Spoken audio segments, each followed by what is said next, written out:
नमो अरिहंताणं नमो सिद्धाणं नमो आयर्याणं नमो वज्रायाणं नमो लोये सव्वसाहूणं एसो पंचनमुक्कारो सव्वपावपणासनो मंगलानं च सव्वेसिं भजमं हवै मंगलम्। પૂજ્યપાદ યાકીની મહત્તરા સુનુ હરિભદ્ર સુરી મહારાજ એમને આ શાસનને જે અનમોલ ગ્રંથોની ભેટ આપી એમાંનો એક છે યોગ દૃષ્ટિ સમુચ્ચય। જીવની તદ્દન પ્રાથમિક અવસ્થાથી શરૂ કરી અને જીવ મોક્ષે પહોંચવાની યોગ્યતા સુધી પહોંચે ત્યાં સુધી જેટલા પણ તબક્કામાંથી જીવ પસાર થાય એ બધા જ તબક્કાઓને એમને 8 ભાગમાં વહેંચી દીધા છે। એક પ્રાથમિકમાં પ્રાથમિક કક્ષાએ જે જીવ હોય અને એ જીવ ઉચ્ચમાં ઉચ્ચ કક્ષાએ પહોંચે એની વચ્ચે અસંખ્ય ભૂમિકાઓમાંથી પસાર થાય છે, જેને આપણે અસંખ્ય સ્ટેપ્સ કહી શકીએ। અસંખ્ય મતલબ આપણી ગણતરીની બહાર, પણ આ જે અસંખ્ય ભૂમિકાઓ છે એમાં જે સમાનતા હોય એ સમાનતાને પકડીને એ ભૂમિકાઓને એમને 8 ભાગમાં વહેંચી છે અને દરેક ભાગને દૃષ્ટિ એવું નામ આપ્યું છે।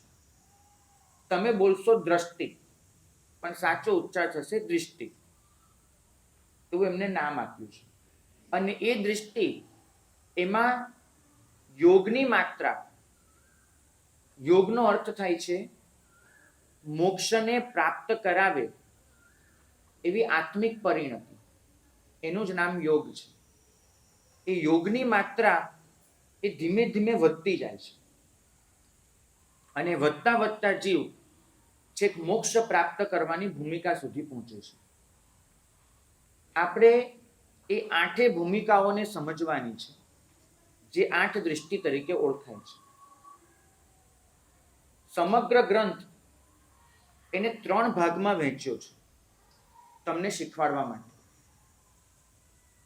કેટલીક અંદર બહુ જ ઊંડી દાર્શનિક ચર્ચાઓ આવે છે, જેમાં એકબીજા વિચારધારાનું ખંડન છે, મંડન છે, બધું છે, એને આમાંથી દૂર કર્યું છે અને યોગ દૃષ્ટિ સમુચ્ચયનો જે અર્ક છે આ ઉપધાનમાં એ અર્ક સંપૂર્ણપણે તમારા સુધી પહોંચે એવી મહેનત કરી છે। પહેલો પ્રશ્ન એ થાય છે કે યોગને સમજવાની જરૂર છે। અમે તો લોકો જેમ કરે છે એ પ્રમાણે ક્રિયાઓ કરી લઈશું, જે કહેવામાં આવશે એ પ્રમાણે અમે ધ્યાન આપી દઈશું, અમને જરૂર શી છે આ યોગને સમજવાની? હરિભદ્ર સુરી મહારાજ એનો જવાબ આપે છે કે અત્યારે તમે જે ક્રિયા કરી રહ્યા છો આ ક્રિયા તમે પહેલી વાર નથી કરતા, અનંત ભવથી તમે આ જ ક્રિયા કરતા આવ્યા છો, પણ એ ક્રિયા ભાવથી શૂન્ય હતી, ભાવ વગરની હતી, માટે એ ક્રિયાનું તમને જોઈએ એવું કશું ફળ નથી મળ્યું। એની સામે આ ક્રિયાને બરાબર સમજીએ, એ ક્રિયા કયા ભાવથી કરવાની એનું ધ્યાન આપીએ અને પછી નાનકડી પણ ક્રિયા કરીએ તો એનું મહત્વ ઘણું વધી જાય છે। આપણા ચિત્તમાં સાચી ક્રિયા કરવા માટેનું પરિણામ હોય, એ માટેનું જો લક્ષ્ય હોય, મારે પ્રભુની આજ્ઞા મુજબ જ કરવું છે, આવો ભાવ હોય, એને કહેવામાં આવે છે તાત્વિક પક્ષપાત। તાત્વિક એટલે તત્વ સાથે જોડાયેલો અને પક્ષપાત એટલે સોફ્ટ કોર્નર। મારે આ જ કરીશ, મારે આ જ કરવું છે, મારો આ જ કરવાનો ભાવ રહેશે, આવી જે વિચારધારા હોય એને પક્ષપાત કહેવામાં આવે છે। અને એ પક્ષપાત એ જો તત્વ સાથે જોડાયેલો હોય તેને તાત્વિક પક્ષપાત કહેવાશે। અને એની સામે આવો કોઈ પક્ષપાત ન હોય અને માત્ર ક્રિયા કરીએ એને કહેવામાં આવશે ભાવ શૂન્ય ક્રિયા। તમારે 2 કોઠા ટેબલ બનાવવાનું છે, એકમાં હેડિંગ લખો તાત્વિક પક્ષપાત અને બીજામાં લખવાનું છે ભાવ શૂન્ય ક્રિયા.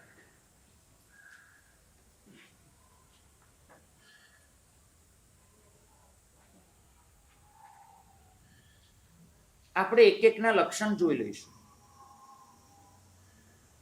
તાત્વિક પક્ષપાત જો હશે ચિત્તમાં, તો જ્યાં જ્યાં પણ આરાધના થતી હશે પ્રભુ વચનોની, ત્યાં ત્યાં તમારી અનુમોદના જઈને ઊભી રહેશે. તમને એવી વાત પણ સાંભળવા મળશે કે આવી સરસ આરાધના થઈ રહી છે, તો તમારા ચિત્તમાં તરત જ હર્ષનો પરિણામ આવશે, તમને ખુશી થશે, અનુમોદના જાગશે. ઓહો, કેટલું સરસ. ક્યાંક તમે ગયા અને અચાનક જ તમે બેનર વાંચ્યું કે ઉપધાન ચાલે છે, તમને અંદરથી હર્ષ થશે. ચલ ને, ભગવાનના દર્શન તો કરો, પણ ઉપધાનના તપસ્વીના એક દર્શન કરીને નીકળું. તમે ક્યાંક ગયા અને તમને બેનર વાંચવા મળ્યું, બોર્ડ પર વાંચવા મળ્યું કે અહીંયા 500 આંબિલના તપસ્વી કોઈ મહાત્મા પધારેલા છે, તમને થશે ચલો વંદન કરીએ. તો તાત્વિક પક્ષપાત એને આરાધનાના સમાચાર ક્યાંય પણ મળશે, એના ચિત્તમાં તરત અનુમોદનાનું પરિણામ જાગશે. અને માત્ર આરાધના માટે નહીં, આરાધક માટે પણ જાગશે. આરાધક માટે પણ. માનો કેવું બન્યું કે તમે સવારે 4 વાગે ઉઠી અને આજે 1 કલાકનું ધ્યાન કર્યું છે, અને તમે 1 કલાકનું ધ્યાન કરીને અહીંયા આવો છો. તમે કર્યું છે એની ધારો કે કોઈને ખબર નથી, અને બીજા એક કોઈ આરાધક એવા છે કે જેને અડધો કલાકનું ધ્યાન કર્યું છે, અહીંયા એની અનુમોદના થાય છે. તો એ વખતે આપણા ચિત્તમાં છે ને અનુમોદના નથી જાગતી.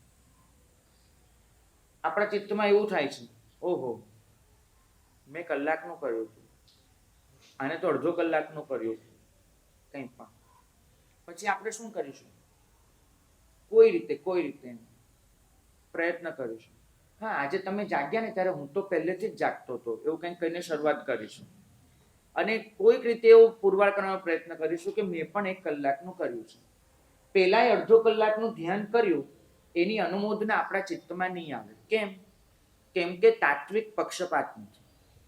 તાત્વિક પક્ષપાત હોત તો જે આરાધના કરે છે એ બધા માટે તમારા ચિત્તમાં અનુમોદનાનું પરિણામ હોય. તો તાત્વિક પક્ષપાતના ખાનામાં લખો કે આરાધના અને આરાધક માટે અનુમોદનાનું પરિણામ એ તાત્વિક પક્ષપાતનું લક્ષણ.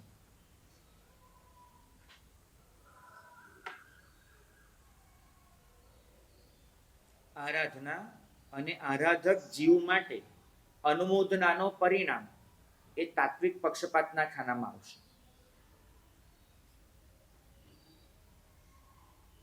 જ્યારે ભાવથી શૂન્ય ક્રિયા હશે, જ્યાં તાત્વિક પક્ષપાત નહીં હોય, ત્યાં શું થશે?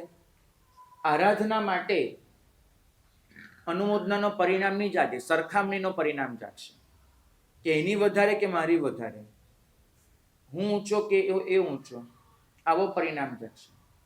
તો ત્યાં ભાવથી શૂન્ય ક્રિયામાં લખો કે આરાધનામાં સરખામણીનો પરિણામ,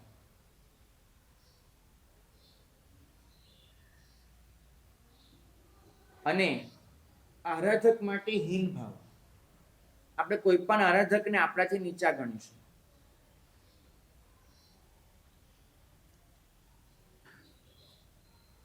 એક વસ્તુ પૂછું બેન, તમે સ્કૂટર લઈને રાત્રે 11 વાગે ક્યાંક જઈ રહ્યા છો અને કોઈક આત્માને તમે 11 વાગે કોઈક લારી પર કંઈક ખાતા જોઈ લો છો, બરાબર છે?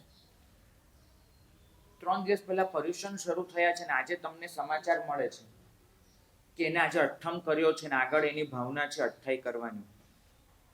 તમને તરત પેલું લારીવાળું દૃશ્ય યાદ આવે છે કે નથી આવતું એ પૂછવું છે. યાદ આવી જાય છે અને મનમાં શું થાય છે કે આ તો આવું સાવ આવું એમ, અને પછી અહીંયા કેટલા વિચારો આવે. આનો મતલબ છે કે તાત્વિક પક્ષપાત નથી, આરાધક માટેનો હીન ભાવ છે. તમે કોઈના વર્તમાનને ભૂતકાળથી ઢાંકી રહ્યા છો. આપણે બધા મનુષ્યો મનમાં બહુ જ પૂર્વગ્રહ લઈને ફરીએ છીએ. એક જાનવર એ ક્યારેય કોઈનો ભૂતકાળ બહુ યાદ નથી કરતું, પણ મનુષ્ય શું કરે છે? વર્તમાન જોવાના બદલે ભૂતકાળમાં એના જે અનુભવો છે એને જ વધારે લાગુ પાડે છે. આનો અર્થ છે કે તાત્વિક પક્ષપાત ખૂટી રહ્યો છે. તો તાત્વિક પક્ષપાત એમાં આરાધના અને આરાધક માટેનો અનુમોદનાનો ભાવ હશે. જ્યાં એ નહીં હોય ત્યાં આરાધનામાં સરખામણી અને આરાધક માટે હીન ભાવ હશે. બીજું લક્ષણ, તાત્વિક પક્ષપાતથી જે ક્રિયા થાય એ ક્રિયા એવું પુણ્ય જન્માવે કે જે પુણ્ય ઉદયમાં આવે ત્યારે ભોગ સુખ તો મળે, બધા સાધનો તો મળે, પણ એની સાથે તમારો આરાધનાનો પરિણામ ખલાસ ન થાય. તમે એની વચ્ચે પણ આરાધનાના પરિણામ રાખી શકો. જેમ કે શાલીભદ્ર, અપાર ભોગ સુખ મળ્યું, પણ એની વચ્ચે પણ એનો આરાધનાનો પરિણામ ટકી રહ્યો, એ ખલાસ ના થઈ ગયો. જ્યારે તાત્વિક પક્ષપાત ન હોય અને ભાવથી શૂન્ય ક્રિયા થાય, એનાથી પુણ્ય પણ ઓછું બંધાય, અને એ પુણ્ય જ્યારે ઉદયમાં આવે ત્યારે આરાધનાનો પરિણામ ન જાગે, રાચી માચીને પાપ કરવાના મન થાય, તમે એમાં જ જોડાઈ જાઓ. સમજવાનો પ્રયત્ન કરીએ. એક નિયમ યાદ રાખવા જેવો છે. જે ભાવથી ક્રિયા કરો છો, બરાબર, જે ભાવથી ક્રિયા કરો છો એ ક્રિયાથી જે પુણ્ય બંધાય, પેલા ભાવથી ક્રિયા કરી, એ ભાવથી જે પુણ્ય બંધાય, એ પુણ્ય જ્યારે ઉદયમાં આવે ત્યારે એ ભાવ પાછો આવે. જે ભાવથી ક્રિયા કરી એ ક્રિયાથી જે પુણ્ય બંધાયું, એ પુણ્ય જ્યારે ઉદયમાં આવે ત્યારે તમને એ ભાવ પાછો આવી જાય. મતલબ અત્યારે હું ક્રિયા કરું છું અને મારા ચિત્તમાં તાત્વિક પક્ષપાત છે, તો મેં જે ક્રિયા કરી એનાથી જ્યારે પુણ્ય ઉદયમાં આવશે, એ પુણ્યનો ભોગવીશ ને ત્યારે પણ મને ફરીથી તાત્વિક પક્ષપાત જન્મી જશે. પણ અત્યારે મારા મનમાં તાત્વિક પક્ષપાત નથી, માત્ર કરવા ખાતર ક્રિયા કરું છું, તો થોડુંક પુણ્ય બંધાશે, પણ એ પુણ્ય જ્યારે ઉદયમાં આવશે ત્યારે મને ડૂબાડી દેશે. કેમ કે મને આરાધનાનો પરિણામ નહીં જાગે. ક્રિયા કરતી વખતે પણ આરાધનાનો પરિણામ નહીં હતો, ક્રિયા કરવાનો પરિણામ હતો. હું ક્રિયાને સમજ્યો જ નહોતો, મારે પ્રભુની આજ્ઞાનું પાલન કરવું છે એવો ભાવ જ નહોતો. તો આ વસ્તુ બનશે. એટલે તાત્વિક પક્ષપાતમાં એનું પુણ્ય ઉદયમાં આવે ત્યારે ફરીથી તાત્વિક પક્ષપાત જન્મે છે. ભાવથી શૂન્ય ક્રિયામાં પુણ્ય ઉદયમાં આવે ત્યારે આરાધનાનો પરિણામ જાગતો નથી.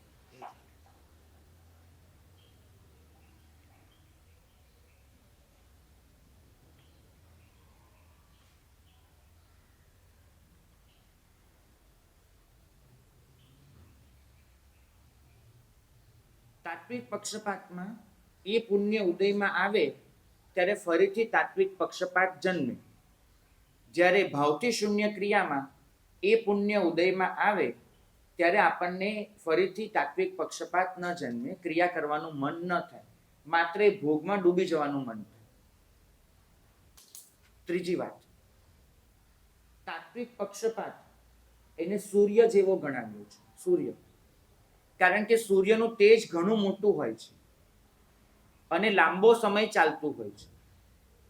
જ્યારે ભાવથી શૂન્ય ક્રિયા એને ગણાવી છે આજ્ઞા જેવી. તાત્વિક પક્ષપાતશ્ચ ભાવ શૂન્ય ચ યા ક્રિયા તયોરંતરમ જ્ઞેયમ ભાનુ ખદ્યો તયોરિવ. તાત્વિક પક્ષપાત અને ભાવથી શૂન્ય ક્રિયા બંને વચ્ચે ફરક કેટલો? તો સૂર્ય અને આજ્ઞા જેટલો. આજ્ઞો જોયો છે? આજ્ઞો અહીંયા તમને જોવા મળશે.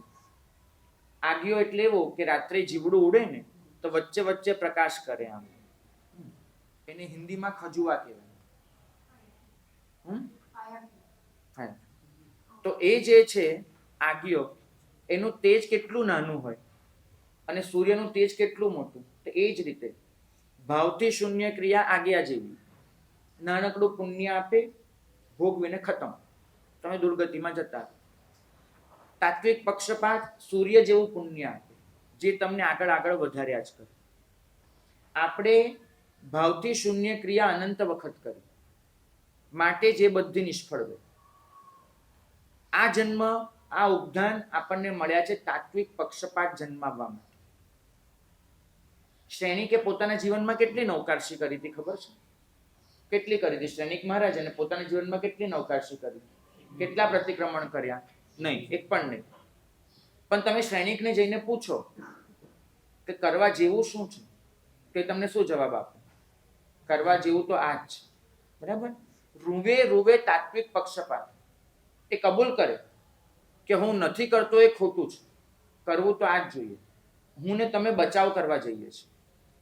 આપણો જે બચાવ છે એ નિશાની છે કે તાત્વિક પક્ષપાત અંદર નથી પડ્યો. જ્યારે આ જીવો એ ક્યારે બચાવમાં ના ઉતરે, એમની સીધી કબૂલાત હોય કે કરવા જેવું તો એ જ છે, હું નથી કરી શકતો, એ મારી નબળાઈ છે. આપણે હંમેશા પોતાની જાતનું ગૌરવ ટકાવવા મથીએ છીએ. ગમે તે થાય, મારું ગૌરવ જળવાવું જોઈએ. જ્યારે શ્રેણિક જેવા જીવો, એને પ્રભુની આજ્ઞાના પાલનનો પરિણામ એવો તો વસી ગયો હોય કે ક્યારે પોતાનું ગૌરવ નહીં સાચવે. એ ગૌરવ સાચવશે પ્રભુની આજ્ઞાનું. પરિણામ શું આવે?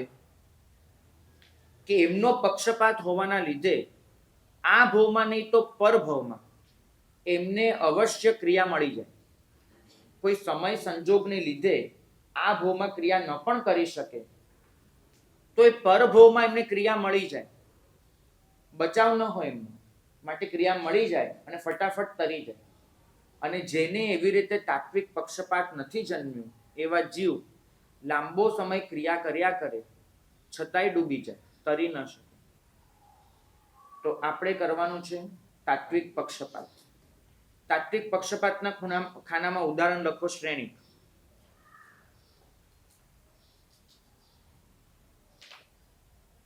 અને ભાવથી શૂન્ય ક્રિયા એના ખાનામાં કયું ઉદાહરણ લખશો?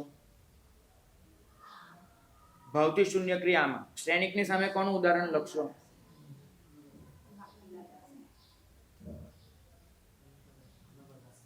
લખો. આપણા બધાનો ભૂતકાળ. આપણે આવી રીતે જ ભાવથી શૂન્ય ક્રિયા કરીને વિતાવ્યો છે. આપણા બધાનો ભૂતકાળ એ આનું ઉદાહરણ છે. પણ ખાસ આવું લખજો, આપણા બધાનો ભૂતકાળ, વર્તમાન નહીં. વર્તમાન તો આપણું તાત્વિક પક્ષપાતનું જન્મી ચૂક્યું છે આજના દિવસથી. આપણા બધાનો ભૂતકાળ, ગઈ ક્ષણ સુધી આપણે આવા હતા. ભાવથી શૂન્ય ક્રિયા, તાત્વિક પક્ષપાત જન્મ્યો છે. જેના દિલમાં તાત્વિક પક્ષપાત પડ્યો હોય એવો જીવ, જેવા એને અનુકૂળ સંયોગો મળે એવો આરાધનામાં જોડાઈ જાય. કારણ કે એને કરવી તો આરાધના જ હોય. પ્રતિકૂળ સમય સંજોગને લીધે કરી શકતો ન હોય. એટલે પાછું એવું નહીં કે તાત્વિક પક્ષપાત હોવાના લીધે અરે ભાઈ ક્રિયાથી કોઈ મતલબ નથી, નિષ્ફળ જાય છે, આપણે તો દિલમાં પ્રભુની આજ્ઞાને વસાવી લીધી, હવે ક્રિયા કરવાની કાંઈ જરૂર નથી, એવું નહીં.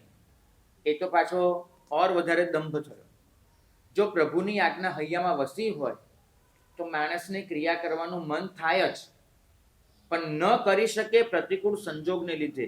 કાં શરીર સાથ ન આપે, કાં મન સાથ ન આપે, કાં આસપાસના સમય સંજોગ એવા હોય માટે કરી ન શકે. પણ એના ચિત્તમાં તો શું પડ્યું હોય? કરવી છે.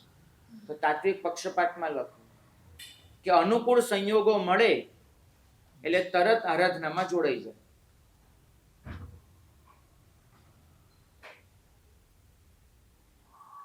જ્યારે ભાવથી શૂન્ય ક્રિયા જેની પાસે છે એના ખાનામાં શું આવશે? પોતાની મરજી મુજબ કરે અને ન કરે, પોતાની મરજીથી ચાલે.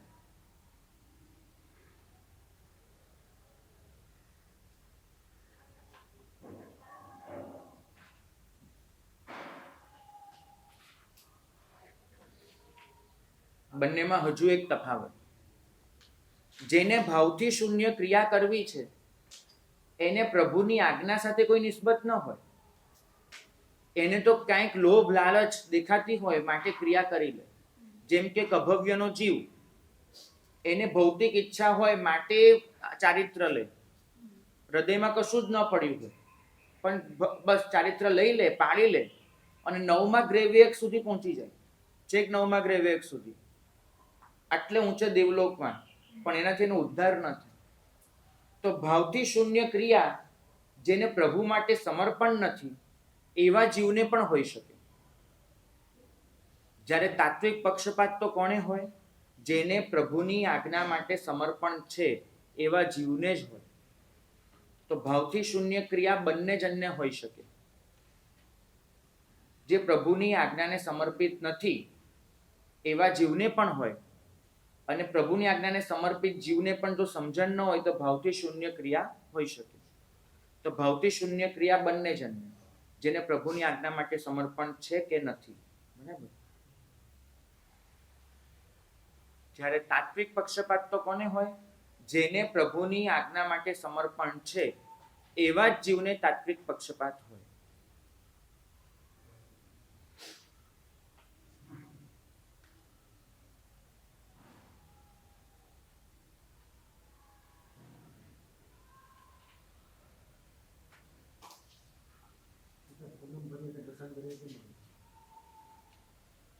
જાપાનના કિનારે એવા કેટલાય મરજીવાઓ છે કે જે દરિયામાં ડૂબકી મારે, છીપલા ગોતે અને છીપલાને લઈને ઉપર આવે. ઉપર આવીને પહેલું કામ શું કરેલું? છીપલા ખોલે અને એમાંથી મોતી શોધવાનું કામ કરે. દરેક છીપલામાંથી મોતી મળે? જેટલા ઉપર લાવ્યા હોય નહીં, ન મળે. 100 કદાચ એકમાંથી મળે તો મળે, બધામાંથી ન મળે. તો એ પેલો જે મરજીવો છે એની મહેનત છીપલા માટે હોય કે મોતીવાળા છીપલા માટે હોય? મહેનત એના માટે હોય, બરાબર છે, એ મેળવવા માટે. પણ એ માટે થઈને એને બધા છીપલા ભેગા કરવા પડે અને એમાંથી મોતીવાળું છીપલું શોધવું પડે. એ જ રીતે જેના દિલમાં તાત્વિક પક્ષપાત પડ્યો છે એવો જીવ કરે બધું જ, પણ એની શોધ હંમેશા મોતીવાળા છીપલાની હોય. ક્યાં મને મારો આત્મા જડી જાય છે, ક્યાં મને પ્રભુની આજ્ઞા જડી જાય છે.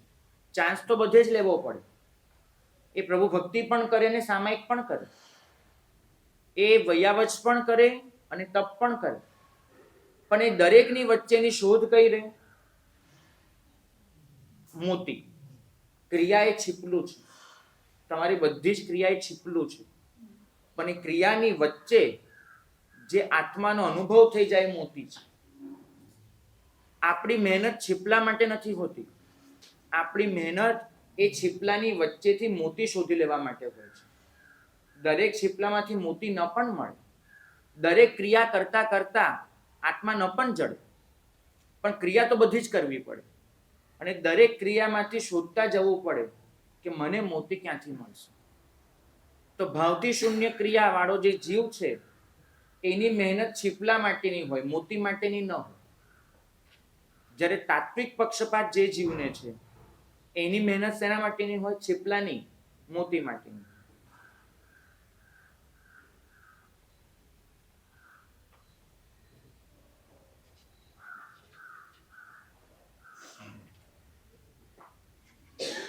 હજુ એક તફાવત. ભાવથી શૂન્ય ક્રિયા કરે એ જીવને અહંભાવ હોય. મેં આટલું કર્યું, મેં આટલું કર્યું. કદાચ એ બોલે નહીં, સજ્જન હોય એટલે બોલે નહીં, પણ મનમાં સતત ગણતરી ચાલે. મેં આટલું કર્યું, મારે આટલું થયું, આમ થયું, તેમ થયું, અને એ આવી રીતે ગૌરવ અનુભવે. અને પાછળ મેં લખ્યું એમ સરખામણી આવે કે કોને કેટલું કર્યું છે, અને આટલું અને આટલું. તો ભાવથી શૂન્ય ક્રિયા કરનાર જીવ એને ક્રિયાની ગણતરી હોય અને ક્રિયાની ગણતરી કરતા કરતા ક્રિયાનું ગર્વ હોય. જ્યારે તાત્વિક પક્ષપાત જે જીવને છે એને ગણતરી તો કરે, કેમ કે એક માપ તો રાખવું પડે. જેમ કે આપણે 100 ખવાસના દઈએ છીએ, બરાબર, તે એક માપ તો રાખે, પણ એ ગણતરીનું એને ગૌરવ ન હોય, ગર્વ ન હોય. એને માત્ર ક્રિયા કરવાનો આનંદ હોય. તો તાત્વિક પક્ષપાત વાળાને ક્રિયાનો આનંદ, ભાવથી શૂન્ય વાળાને ક્રિયાનો ગર્વ.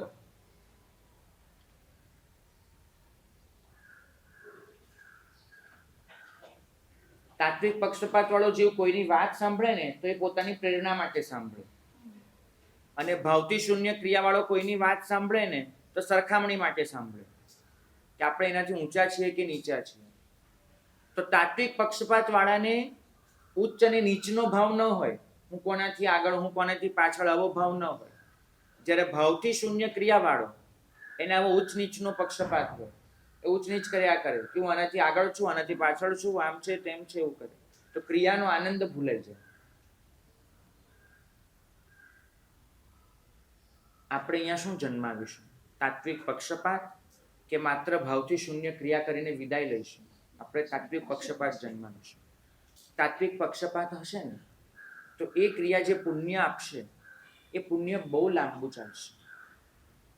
તાત્વિક પક્ષપાત જે પુણ્ય જન્માવે છે એ પુણ્ય ઓળખાય છે કુશલાનુબંધી પુણ્ય.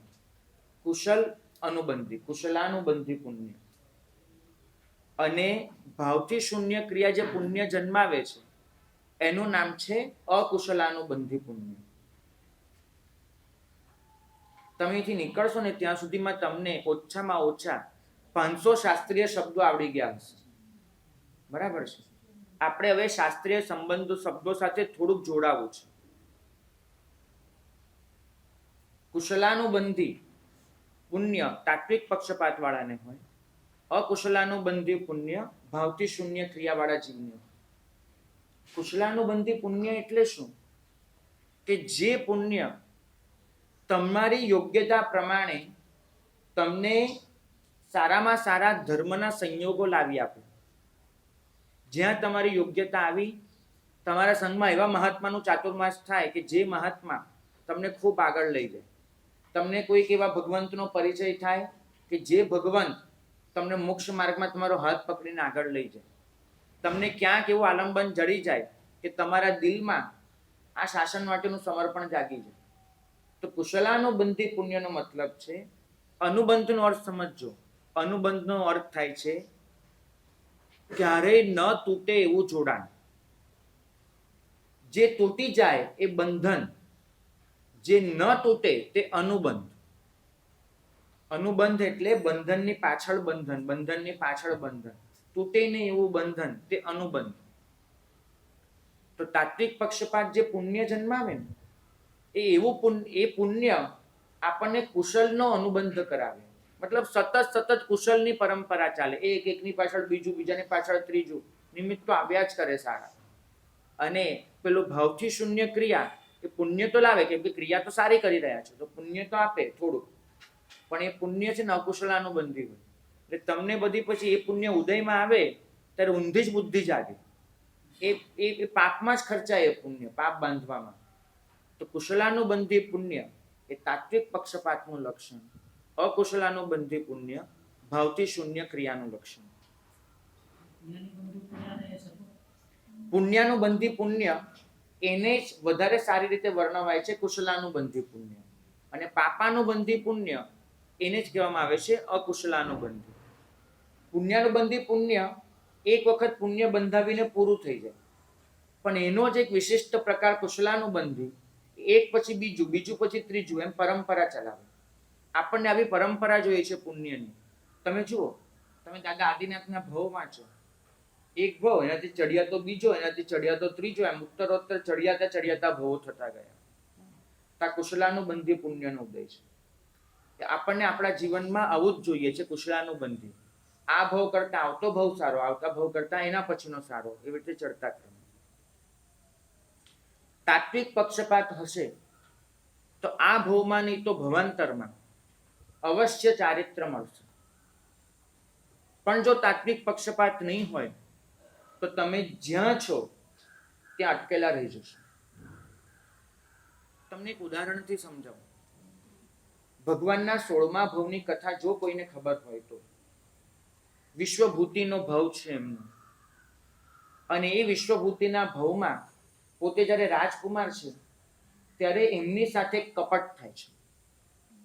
કપટમાં એવું થયું છે કે એ નગરમાં એક બગીચો છે, એક ઉદ્યાન છે, અને એ લોકો બે રાજકુમાર છે, વિશ્વભૂતિ છે અને એનો કઝિન છે વિશાખાનંદી, એના કઝિનનું નામ છે.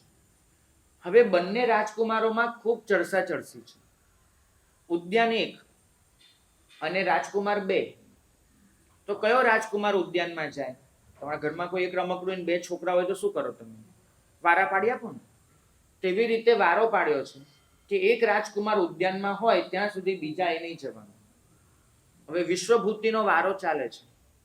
1 મહિનો વિશ્વભૂતિનો વારો, 1 મહિનો વિશાખાનંદીનો વારો. વિશ્વભૂતિનો વારો ચાલે છે અને વિશાખાનંદીને ખૂબ મન થાય છે કે મારે ઉદ્યાનમાં જવું છે. એટલે શું કરે છે? કપટ કરે છે. અને કપટ કરીને એક ખોટું યુદ્ધ ઊભું કરે છે. હવે વિશ્વભૂતિ એને એનું બળ, એની વીરતા એવી છે એટલે યુદ્ધનું આમંત્રણ પોતે સ્વીકારી લે છે.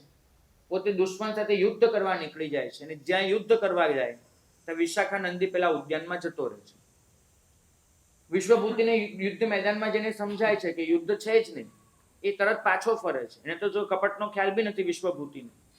આવે છે તો ઉદ્યાનમાં વિશાખાનંદી જતા રહ્યા છે અને હવે વિશાખાનંદીને પાછા કાઢી ન શકાય એટલે વિશ્વભૂતિને બહુ ગુસ્સો આવી જાય છે અને ગુસ્સામાં એ ઉદ્યાનની બહાર એક કોઠનું ઝાડ છે. કોઠના ફળ આવ્યા અને બહુ મજબૂત ઝાડ હોય.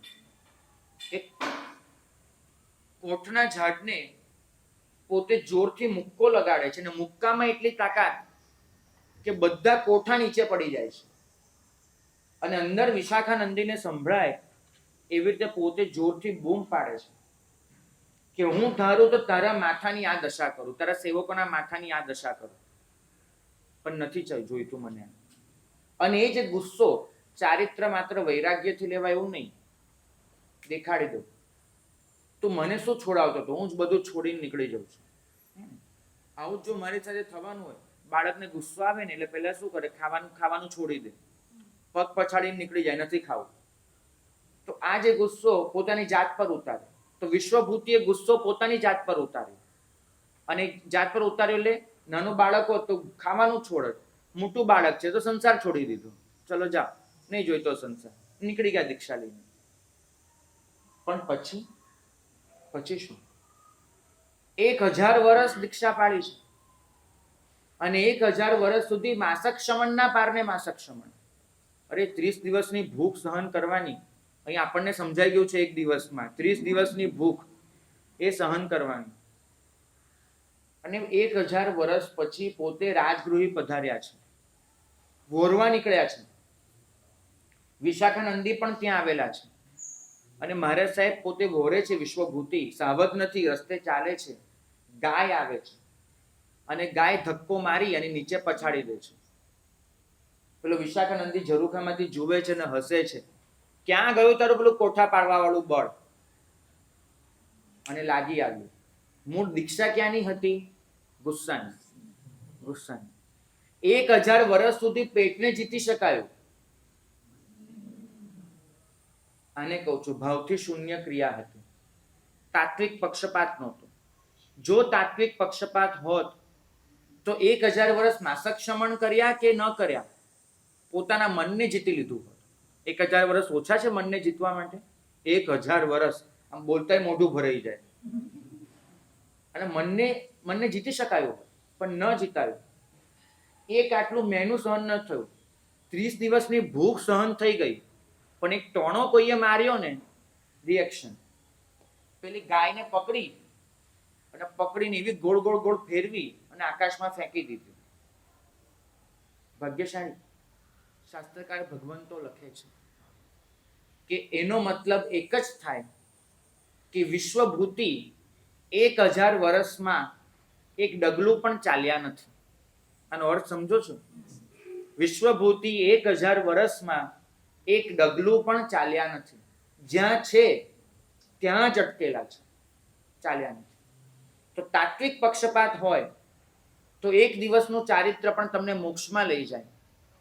ભાવથી શૂન્ય ક્રિયા છે. 1000 વર્ષે પણ તમે એક ડગલું ચાલ્યા વગરના છો, જ્યાં છો ત્યાં જ. આપણે લાવવો છે તાત્વિક પક્ષપાત. આપણે જ્યાં ને ત્યાં અટકી નથી પડવું. અહીંયા આવ્યા એવા ને એવા પાછા નથી જવું. મેં કીધું તું ગુજરાતી ભાષાની બહુ સરસ ખૂબી છે. એમ કહેશે ધોયલા મૂળા જેવા પાછા આવ્યા, એમ કહેશે હીરો ઘોઘે જઈ આવ્યા. આ બધાનો એક જ અર્થ થાય. હીરો ઘોઘે જઈ આવે, ધોયલા મૂળા જેવા પાછા આવે. પણ આપણે એમ કેવું છે મૂળાને ધોયેલો મૂળો કેમ શબ્દ વપરાય? મૂળો હોય જ ધોળો, હે ને? એટલે તમે ધુઓ તો એમાં કઈ ફરક નહીં પડે, ધોળાનો ધોળો જ લે. અને હીરો ઘોઘે જઈ આવ્યો તો એ તો ખબર છે ને કેવી રીતે થયો હતો? નથી ખબર. ભાવનગર થી ઘોઘા 19 કિલોમીટર, બહુ દૂર નથી, 19 કિલોમીટર થાય. તો ભાવનગરનો એક પરિવાર, અને પરિવારનો એકનો એક કેલૈયો કુંવર, કુળદીપક હીરો. અને હીરો એવો કે ક્યાંય ચાલે નહીં એવું એનું અસ્તિત્વ, એનું પોત. અને મા બાપ કાયમ બધાની આગળ કીધા કરે કે અમારા ભાઈ કઈ કામના નથી, નકામા છે, કીધા કરે. એટલે હીરાને ચાનક ચડી કે એકવાર મા બાપને દેખાડી દેવું છે કે ભાઈ આપણે પણ ઘણું કરી શકીએ છીએ, દેખાડી દેવું છે. એક દિવસ હીરો બાજુની રૂમમાં સૂતો છે, મા બાપ બાજુની રૂમમાં સૂતા છે, અને મા બાપ વાત કરે છે કે કાલે ઘોઘા જવાનું છે ને આ કામ કરવાનું છે, કાલે ઘોઘા જવાનું છે, કાલે ઘોઘા જવું પડશે, કરવું છે. ક્યાં જવાનું છે ઘોઘામાં? તો કે નાથા બાપાની ડેલીએ જવાનું છે ઘોઘામાં. આ પતિ પત્ની વાત કરે અને હીરાએ સાંભળી લીધી. બધા મને નકામો કે છે ને, દેખાડી દેવું છે. સવારે 4 વાગે તો હીરો ચાલુ પડી ગયો, ઘોઘાથી નીકળી ગયો 4 વાગે, અને 19 કિલોમીટરની મુસાફરી કરી 6:30 તો ઘોઘામાં હાજર. અને 6:30 તો નાથા બાપાની ડેલીએ ખડખડાટ કરીને નાથા બાપા હીરો આવી ગયો, નાથા બાપા હીરો આવી ગયો. હા બાપા, બેટા આવો, અંદર આવો. નહીં બાપા, બસ જવું છે પાછું ભાવનગર. અને ભાઈ હજુ એના બાપા તો નીકળવાની તૈયારી કરે, સવારમાં શોધતા હતા કે હીરો ક્યાં ગયો હશે, ક્યાંક રમવા કરવા ગયો હશે. અને 9, 9:30 તો બાપા હજુ નીકળવા જાય ઘોઘા જવા, ત્યાં તો હીરો હાજર. અને આવીને બાપાને ભેટી પડ્યો. બાપા કહેતા હતા ને હીરો કઈ કામનો નથી, ઘોઘા જઈને પાછો આવી ગયો તમારો હીરો. એટલે બાપા, બેટા ઘોઘા જઈને કર્યું શું? એ તો તમે ક્યાં કીધું તું કશું કે ઘોઘા જઈને શું કરવાનું? હીરો ઘોઘે જઈ આવ્યો, ડેલીએ હાથ દઈ આવ્યો, એ જઈને પાછો આવી ગયો. નકામો તો નથી હીરો, એ કામ તો કરીને જ આવ્યો છે. શું કામ કરવાનું તે ખબર નહોતી એટલે ડેલી ખખડાઈને આવી ગયો છે, પણ હીરો આવી ગયો છે. તમારા માટે એમ ન કહેવાય કે સિરસાડ જઈને આવ્યો ને ડેલી હાથ દઈ આવ્યો, એવું નહીં કહેવાય. આપણે તો અહીંયા આવ્યા છીએ. તમને કોઈ પૂછે શું કરવા ગયા હતા, તો તમને ખબર હોવી જોઈએ કે શું કરવા આવ્યા હતા. બરાબર છે? કોઈ પણ પૂછે તો તમારે કહેવાનું છે તાત્વિક પક્ષપાત કરવા આવ્યા હતા, એ કેળવવા માટે આવ્યા હતા. તમને ખબર છે 2 વસ્તુ છે તમારી પાસે. પરમપિતા મહાવીર સ્વામીએ આચારાંક સૂત્રમાં ફરમાવ્યું, એક હોય છે આપણી પાસે બુદ્ધિ, અને બીજું આપણી પાસે હોય છે પ્રજ્ઞા. બુદ્ધિ અને પ્રજ્ઞામાં કેટલો તફાવત? બુદ્ધિ એ મનનું કહ્યું કરે, પ્રજ્ઞા આત્માનું કહ્યું કરે. બુદ્ધિ મનના કબજામાં હોય, પ્રજ્ઞા આત્માના કબજામાં હોય. પણ ફરક પડે તો કેટલો પડે? તો કે વાંસળી વાગે અને ડિસ્કો થાય, બંને વચ્ચે જેટલો ફરક હોય એટલો ફરક પડે. બુદ્ધિ ને પ્રજ્ઞા વચ્ચે આટલો ફરક. અમે લોકો થોડાક વખત પહેલા એક શહેરમાં હતા, તો નજીકમાં 2 હોલ, અને ત્યાં આગળ એક સાથે 2 કાર્યક્રમ ગોઠવાયા હતા. એક જગ્યાએ પ્રખ્યાત વાંસળી વાદક એ વાંસળી વગાડવા માટે આવ્યા હતા, અને બીજી જગ્યાએ ડિસ્કો ડાન્સની પાર્ટી હતી. બંને હોલ બહુ નજીક, અને બંનેમાંથી એકબીજાનો અવાજ જઈ શકે. તમે મને કહેજો કે જે લોકો ડિસ્કો કરે છે એમને વાંસળીથી કોઈ ડિસ્ટર્બન્સ થવાનું છે? પેલી વાંસળી વાગે એ વાંસળીના અવાજથી પેલા ડિસ્કો વાળાને કોઈ ડિસ્ટર્બન્સ થાય? નહીં થાય. પણ જે વાંસળી વગાડે છે એની ડિસ્કોના અવાજથી કોઈ ડિસ્ટર્બન્સ થાય છે? બરાબર છે, એને થવાનું. એની વાંસળી બિચારી ડિસ્કોના અવાજમાં ક્યાંય દબાઈ જવાની. પણ જે ડિસ્કો કરે છે એને વાંસળીનો અવાજ કોઈ પરેશાન નથી કરવાનો, એને તો કરવાનું છે. તો આ જ બુદ્ધિ હંમેશા ડિસ્કો કરે, અને પ્રજ્ઞા છે એની વાંસળી વાગે. આત્માની વાંસળી એ મંદ સ્વરે વાગ્યા જ કરે, પણ તમારી બુદ્ધિ એનો ડિસ્કોનો અવાજ એટલો મોટો હોય કે એમાં આત્માની વાંસળીનો અવાજ સાંભળી જ નથી શકાતો. આ સંસારમાં તમે હંમેશા આત્માની વાંસળીના અવાજને અણસાંભળ્યો અણદેખ્યો કરતા આવ્યા. અહીંયા તમારી પાસે સમય છે કે તમે આત્માની વાંસળીને સાંભળી શકો. આ તમારી પાસે સમય છે. તમારે સાંભળવાની છે એ વાંસળીને. તમારે સાંભળવાનું છે તમારી પ્રજ્ઞાના અવાજને. પ્રજ્ઞા બોલશે એ આત્માનો અવાજ હશે. આજે સવારે એમ બધાએ બહુ સરસ મને કહ્યું કે તમે બધા સમ્યક્ત્વી જીવ છો. મને બહુ ગમ્યું. પણ સમ્યક્ત્વનો અર્થ થાય છે તાત્વિક પક્ષપાત. સમ્યક્ત્વનો અર્થ માત્ર દેવગુરુ ધર્મ પરની શ્રદ્ધા નથી. સમ્યક્ત્વનો અર્થ છે તાત્વિક પક્ષપાત. હું ક્યાંય પણ જાઉં, કંઈ પણ કરું, મારો તાત્વિક પક્ષપાત અખંડ રહેશે. એમાં ભૂલ નહીં પડે. સામાન્યમાં સામાન્ય જીવની જેમ વર્તું ખરો, પણ મારી બુદ્ધિ તો મને હંમેશા તાત્વિક પક્ષપાત તરફ જ લઈ જશે. આ વસ્તુ જીવનમાં ઘટી છે. તમે લોકો વંદિત બોલો ને, એમાં એક ગાથા બોલો છો. સંમત દિઠ્ઠી જીવો જય વિહુ પાવમ સમાયરે કિંચી અપ્પોસી હોય બંધો જેન ન નિધન ધસમ પુણય. ગાથામાં એમ કહે છે કે સમ્યક્ત્વી જીવ એ કોઈક કારણસર પાપ કરે પણ ખરો. બરાબર સાંભળજો, કોઈક કારણસર, કારણ વગર ન કરે. કોઈ કારણસર પાપ કરે પણ ખરો, પણ એને મોટો કર્મબંધ ન થાય. કેમ? કેમ કે એના પરિણામ નિર્ધ્વંસ ન હોય. નિર્ધ્વંસ એટલે રાચી માચીને પાપ કરવાનો પરિણામ, એને નિર્ધ્વંસ પરિણામ કહેવાય. રાચી માચીને, સમ્યક્ત્વી જીવને રાચી માચીને પાપ કરવાનો પરિણામ ન હોય. હરિભદ્ર સુરી મહારાજે ઉદાહરણ આપ્યું છે સમ્યક્ત્વી જીવ પાપ કરે તો કેવી રીતે કરે. તો ઉદાહરણ આપ્યું છે તપ્ત લોહ પદન્યાસ. તપ્ત લોહ પદન્યાસ મતલબ આ તમે બપોરે 2 વાગ્યા દાદરો ચડો ને, અને માનો કે સફેદ પટ્ટો કરેલો નથી, તો દાદરા પર તમે કેવી રીતે પગ મૂકો? આમ શાંતિથી, આમ ધીમે ધીમે ઉપર ચડો. એવું બને તો કેવી રીતે ચડો? કૂદી કૂદી. જેટલી બને એટલી ઓછી ચામડી એ પથ્થરના સંપર્કમાં આવે, જેટલું બને એટલું ઓછું એ પથ્થર પર રહેવું પડે. હરિભદ્ર સુરી મહારાજે કીધું છે કે એક જગ્યાએ આગ લાગી. આગ એવી લાગી કે હવે ભાગવું જ પડે એવું હતું. તકલીફ એક જ હતી કે 3 બાજુથી રસ્તો પેક થઈ ગયો હતો, અને જે બાજુથી ભાગવાનું હતું ત્યાં આગળ લોખંડનું ઢાંકણું હતું. નીચે કોઈ ભોંયરું વગેરે હશે, એનું લોખંડનું ઢાંકણું હતું ટાંકાનું. અને લોખંડનું ઢાંકણું એ આગની ગરમીથી ખૂબ જ ગરમ થઈ ગયું, સખત. અને હવે જો જવું હોય તો એ ઢાંકણા પર પગ મૂકીને જ જવું પડે.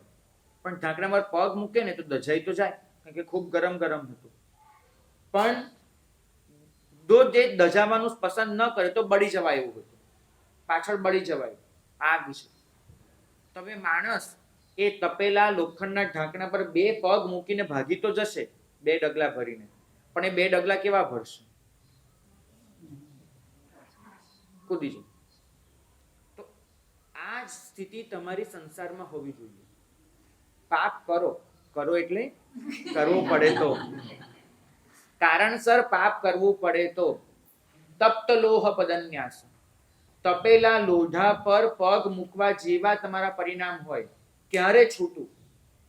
અત્યારે મૂકવો પડે છે સમય સંજોગને લીધે, પણ ક્યારે છૂટું? સમ્યક્ત્વી જીવ તાત્વિક પક્ષપાત ધરાવતો હોય, એના રૂવે રૂવે એક જ ભાવ હોય કે ક્યારે ક્યારે મને ચારિત્ર ઉદયમાં આવે. એનું લક્ષ્ય એક જ હોય કે ચારિત્ર મારા નસીબમાં ક્યારે. રહેવું પડે સંસારમાં. જરૂર નથી કહેતો કે બધા જ અહીંથી નીકળો. હા, આપણે સગવડ રાખી છે. મોક્ષ માળની જગ્યાએ ઓઘો લેવો હોય તો 60 ઓઘા છે આપણી પાસે. એનાથી વધારે જોઈશે તો વધારે મંગાવી પણ શકાશે, ના નથી. મોક્ષમાળની જગ્યાએ ઓઘો પહેરવાનું લેવાનું શાસ્ત્રીય વિધાન છે. કોઈને મોક્ષમાળ ન લેવી હોય અને ઓઘો લેવો હોય તે પણ ચાલે છે, શાસ્ત્ર ના નથી પાડતું. બરાબર. વાત ખાલી એટલી કે મોક્ષ માળ પહેરતી વખતે પણ તમને કોઈ પૂછે કે ઉદ્યાનમાં શેના માટે ગયા હતા, તો ક્યારે એમ ન કહેશો કે મોક્ષ માળ પહેરવા ગયા. કહેજો તો એક જ કે ઓઘાનું પરિણામ જાગે એના માટે ગયા હતા, પણ ઓઘાનું પરિણામ જાગી શક્યો નથી, માટે એ સતત યાદ રહે કે મારે ઓઘો લેવાનો છે, એના માટે મોક્ષ માળ પહેરવા ગયા હતા. મોક્ષ માળ એટલે મોક્ષની માળ એવો અર્થ નથી થતો. હો ભાઈ, મોક્ષ માળનો અર્થ મોક્ષની માળ નથી થતો. મોક્ષ માળનો અર્થ એ થાય છે મોક્ષ યાદ અપાવે એવી માળ, કે તમને મોક્ષ યાદ આવે. મોક્ષની માળનો અર્થ થાય કે માળ પહેરી એટલે મોક્ષ આપણે ત્યાં આવી ગયો ગળામાં પહેરી, એવું નથી ભાઈ. મોક્ષની યાદ અપાવે એવી માળ આપણે એ પહેરવા આવ્યા છે. તાત્વિક પક્ષપાતને એવો તો ઘૂંટી લેજો, એવો તો ઘૂંટી લેજો, રૂવે રૂવે, કે કોઈ કંઈ પણ પૂછે મોઢામાંથી પ્રભુની આજ્ઞા પ્રમાણે જ વચન નીકળે. ગમે તે પરિસ્થિતિમાં મુકાવાનું થાય, કરીએ ગમે તે, કહીએ તો સાચું છે. કરવું એ પ્રમાદ છે, કહેવું ઉત્સૂત્ર ભાષણ છે. પ્રભુની આજ્ઞાથી વિરુદ્ધ કરવું એ પ્રમાદ છે, પણ પ્રભુની આજ્ઞાથી ઊંધું બોલવું એ ઉત્સૂત્ર ભાષણ છે. પાપ શેનું મોટું છે, પ્રમાદનું કે ઉત્સૂત્ર ભાષણનું? ઉત્સૂત્ર ભાષણ. પ્રમાદથી કેટલા ભવમાં ડૂબી જવાય? એક ભવ. આ ભવમાં પ્રમાદ કરો તો આવતા ભવમાં ડૂબવાના, પણ પછી કદાચ આવતા ભવમાં જો પ્રમાદ ન કર્યો તો એના પછીના ભવમાં તરી જાવ. પણ ઉત્સૂત્ર ભાષણ, ઉત્સૂત્ર ભાષણ એટલે સૂત્ર, પ્રભુની આજ્ઞાથી વિરુદ્ધ બોલ્યા, એનું પાપ કેટલા ભવમાં ડૂબાડે? અસંખ્ય કે અનંત ભવ. બરાબર, એવી રીતે ડૂબાડી દે. તો આપણે આજના દિવસે તાત્વિક પક્ષપાત શીખવો છે, અને તાત્વિક પક્ષપાત એવો કેળવી લેવો છે કે થોડું પણ કરીએ પણ એનું પરિણામ બહુ મોટું. આપણે ભાવથી શૂન્ય ક્રિયા નથી કરવી. કોઈ તમને પૂછે અહીંયા તમે શું કર્યું, તો ખમાસના કેટલા દીધા ને કૌશક કેટલા કર્યા એની સંખ્યા નહીં ગણાવતા. નહીં, એક જ કહેજો ક્રિયાનો આનંદ માણ્યો, એક જ કહેજો તત્વનો પક્ષપાત જન્માવ્યો, એક જ કહેજો એવી રીતે એક અનુબંધ કેળવ્યો હતો કે ભવોભવ હવે ઉત્તરોત્તર વધુ ને વધુ સારી ક્રિયા અમને મળે. આ જ તમારું લક્ષ્ય હોય, એ લક્ષ્ય સાથે આપણે યોગ દૃષ્ટિમાં આગળ વધીશું. અત્રે અધિકાર વર્તે છે.